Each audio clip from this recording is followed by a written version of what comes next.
Thank you. আজকে আজকে আপনারা জানেন যে আজকে একটা খুবই ইম্পর্ট্যান্ট একটা মিটিং ছিল আমাদের চিফ অ্যাডভাইজারের সাথে।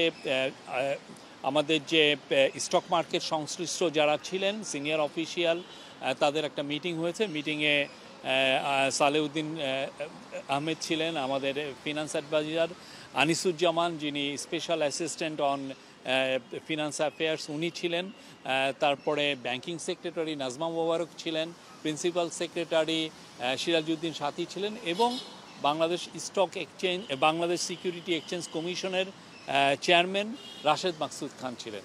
তো রাশেদ মাকসুদ খান পুরো মিটিংয়ে ব্রিফিং করেন যে মার্কেটের কি অবস্থা, গত 9 মাসে কি ধরনের রিফর্ম করা হয়েছে, কোথায় কোথায় এখনও রিফর্ম চলমান আছে, সেগুলো নিয়ে পুরো একটা বিস্তারিত পিকচার দেন, এবং সেই অনুযায়ী একটা খুবই প্রাণবন্ত একটা ডিসকাশন হয়।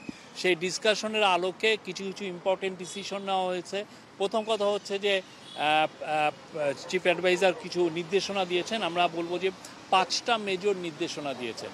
প্রথম নির্দেশনা হচ্ছে যে সরকারের যেগুলো বাংলাদেশে যেগুলো কোম্পানি বা যেগুলো ফরেন কোম্পানিতে সরকারের স্টেক আছে, যেমন ধরেন ইউনিলিভার, তাদেরকে যাতে খুব দ্রুত স্টক মার্কেটে আইপিওতে আনা যায়, আইপিও তারা জন্য ইস্যু করেন, সেই জন্য এটা আনার জন্য উনি বলেছেন। দ্বিতীয়টা হচ্ছে যে বাংলাদেশে আপনি জানেন যে অনেক প্রাইভেট কোম্পানি আছে, এখন তারা তাদের টার্নওভার $2-3 বিলিয়ন, অনেক অনেক বড় বড় কোম্পানি হয়েছে। বাংলাদেশের তো সেই 20-30 বছর আগের বাংলাদেশ না, অনেকগুলো কোম্পানি অনেক বড় হয়েছেন, তাদের অনেক বড় বড় ভেঞ্চার আছে। তো তাদেরকে যাতে স্টক মার্কেটে আনা যায়, এবং সে আনার জন্য বলা হয়েছে আইপিওতে তারা যেন আসেন, এবং সেটার জন্য কি দরকার, যে কী ধরনের প্রণোদনা দেওয়া যায়, সেটা রাশেদ মাকসুদ খানকে বলেছেন যে এই প্রণোদনা দিয়ে এই সমস্ত কোম্পানি, যেমন কোম্পানি লাইক সিটি গ্রুপ বা মেঘনা গ্রুপ, আরও অনেক কোম্পানি আছে, তাদেরকে কিভাবে আনা যায় সেটার কথা বলা হয়েছে। তৃতীয় হচ্ছে যে আপনি জানেন স্টক মার্কেটে ভেস্টেড ইন্টারেস্টের লোক অনেক অনেক ধরনের ভেস্টেড ইন্টারেস্ট আছে, ফলে দেখা যায় যে আমরা রিফর্ম নিলেও অনেক সময় রিফর্মগুলো ঠিকমতো কাজ করতে চায় না, বা এরা রিফর্মগুলোর বিরুদ্ধে দাঁড়িয়ে যান। তো এইটার জন্য এই স্টক মার্কেটে যাতে খুব ডিপ রিফর্মটা ক্যারি আউট করা যায়, এবং এমন ব্যক্তি যাদের আসলে এইখানে কোনো ইন্টারেস্ট নাই, এই রকম একটা রিফর্মের কথা চিফ অ্যাডভাইজার বলেছেন। এবং উনি বলেছেন সেট অফ ফরেন এক্সপার্টকে আনতে বলেছেন, যারা এসে 3 মাসের মধ্যে পুরো রিফর্মটা তারা ইনিশিয়েট করবেন বা ক্যারি আউট করবেন। এইটার একটা সেট অফ ফরেন এক্সপার্টকে আনতে বলেছেন। ফোর্থ হচ্ছে হলো আমাদের, আপনি জানেন যে স্টক মার্কেটের বা স্টক মার্কেট রেগুলেটর বা এই সংশ্লিষ্ট সমস্ত যারা এজেন্সিগুলো আছে বা অফিসগুলো আছে, ওইখানে অনেক ধরনের দুর্নীতি আছে, দুর্নীতিগ্রস্ত অনেক বিরুদ্ধে অনেকের অনিয়মের কথা শোনা যায়। তো চিফ অ্যাডভাইজার বলেছেন যে যাদের বিরুদ্ধে অনিয়মের অভিযোগ আছে খুব দ্রুত তাদের ব্যবস্থা নিতে, এবং এই যাতে পুরো স্টক মার্কেটে এক ধরনের বার্তা পৌঁছায় যে কোনো ধরনের কোনো অনিয়ম বরদাস্ত করা হবে না।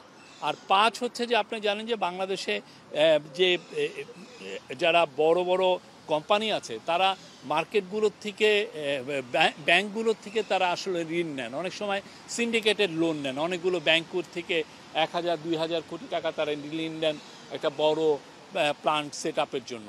তো এইটার জন্য বলা হয়েছে যে এই ঋণটা যাতে এটাকে নিরুৎসাহিত করে কিভাবে এই ঋণে না যে কিভাবে তারা বন্ড ইস্যু করে বা স্টক মার্কেটের মাধ্যমে কিভাবে তারা তাদের ফান্ডটা রেজ করতে বা ক্যাপিটালটা রেজ করতে পারেন, সেই বিষয়ে বলা হয়েছে।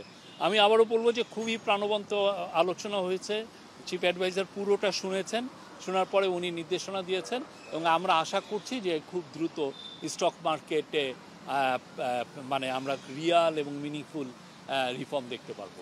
আচ্ছা, একটা প্রশ্ন ছিল যে বাজারে যেই ইন্টারমিডিয়েট যারা আছে, মধ্যস্থকারী, মার্চেন্ট ব্যাংক, ব্রোকারেজ হাউস বা যারা হচ্ছে ব্যবসা করে থাকেন, তারা দাবি করছেন যে আমাদের সমস্যা, কিন্তু আমাদেরকে মিটিংয়ে রাখা হলো না, সেক্ষেত্রে মিটিংটা কত? আমরা তো বলছি এটা হাই লেভেল গভর্নমেন্টের অফিসিয়ালদের মিটিং।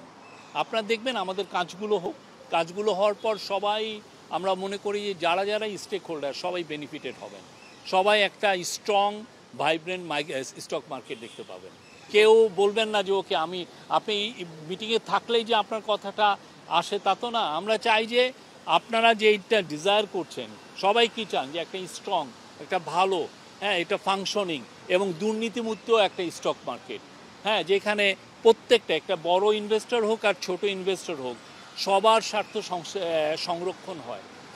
সেটাই তো সবাই চাচ্ছেন এবং সেই দিকেই আমরা চিফ অ্যাডভাইজার সেই নির্দেশনাই দিয়েছেন যাতে সবাই প্রোটেক্টেড থাকেন এবং তাদের স্বার্থটা সংরক্ষিত থাকে। কিন্তু যিনি এখন নিয়ন্ত্রণ সংস্থার প্রধান রয়েছেন তাকে নিয়ে তো অনেক প্রশ্ন উঠছে, ওনার যে দক্ষতা নিয়ে বা অভিজ্ঞতা। আমরা বলছি তো, উনি বলেছেন সেট অফ এক্সপার্ট আনতে বলেছেন, যারা সত্যিকার অর্থে যারা নির্মোহভাবে এই স্টক মার্কেটে তারা রিফর্মটা ইনিশিয়েট করতে পারবেন, তারা সাজেস্ট করতে পারেন, রিকমেন্ডেশন দিতে পারেন, সেই অনুযায়ী কাজ করেন। চিফ অ্যাডভাইজার খুব দ্রুত এই রিফর্মে যারা এবং যাদের এই অভিজ্ঞতা আছে, অন্যান্য আমাদের নেইবারিং কান্ট্রি হোক বা বাইরের হোক, যারা এই কাজগুলো করে এসছেন বিভিন্ন স্টক মার্কেটে, তাদেরকে, এবং এরা বিদেশি, যাদের আসলে আমাদের এই মার্কেটে কোনো স্টেক নাই, এরকম এক্সপার্টদেরকে আনতে বলেছেন। এটা খুব দ্রুত, যারা আসবেন তারা খুব দ্রুত করবেন। সমসাময়িক যে সমস্যাটা এখন মার্কেটে বিদ্যমান, সেই ক্ষেত্রে আসলে এগুলো সবই সমসাময়িক সমস্যা। সমসাময়িক সমস্যাটাই সমাধান করার জন্যই তো এই মেজারগুলো আর্জেন্টলি নেওয়া হচ্ছে। একটা বিষয় সেটা হচ্ছে যে বাজার পূর্বে উঠবে নামবে, এটা স্বাভাবিক রীতি দুনিয়ার সব কারণে, কিন্তু আমাদের দেখছি যে গেল 9 মাসে বা 10 মাসে ধারাবাহিকভাবে পড়ছে এবং 900 সূচক 90 পয়েন্ট বা প্রতিদিনই এরকম 80 পয়েন্ট করে। আমরা তো আশা করছি যে আমাদের তো মার্কেটে আস্থা ফেরানোর জন্যই তো এই কাজগুলো করা হচ্ছে। উনি যে 5টা বড় বড় মেজর কাজের কথা বললেন, এটা কেন বলা হচ্ছে? যাতে বাজারে আস্থাটা ফিরে আসে। আমরা আশা করছি এমন একটা মার্কেটে এমনভাবে আস্থাটা ফিরবে যাতে সবাই বেনিফিটেড হন, যে 3-4টা লোক যাতে বেনিফিট, বা একটা ভেস্টেড ইন্টারেস্ট গ্রুপ যাতে বেনিফিটেড না। আগে আমরা দেখেছি কি এরকম অনেক কথা বুলি টুলি করে দেখা যাচ্ছে একটা particular vested group, interest group benefited হয়েছেন, এবং আমাদের স্টক মার্কেটগুলোতে যেটা হয়েছে এক ধরনের বড় রকমের ডাকাতি হয়েছে চোখের সামনে দিয়ে।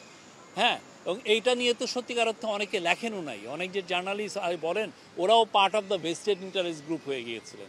তা আমাদের আজকের মিটিংয়ের মেসেজটা হচ্ছে যে এই পুরো স্টক মার্কেটে খুব দ্রুত মিনিংফুল রিফর্ম করা, যাতে সবাই বেনিফিটেড হন, যারা ইনভেস্টমেন্ট করতে আসবেন, যারা আইপিওতে যাবেন, যারা এখানে বন্ড ইস্যু করবেন, বা মিউচুয়াল ফান্ডের কথাও বলা হয়েছে যে অন্যান্য দেশে মিউচুয়াল ফান্ড খুবই পপুলার, আমাদের এখানে মিউচুয়াল ফান্ড যাতে বড় হয়, পপুলার হয়, এবং এটাকে নিয়ে যাতে এক ধরনের ভেস্টেড ইন্টারেস্ট গ্রুপ জন্য এটাকে নিয়েও ম্যানিপুলেট না করতে পারে, সেটার কথাও বলা হয়েছে।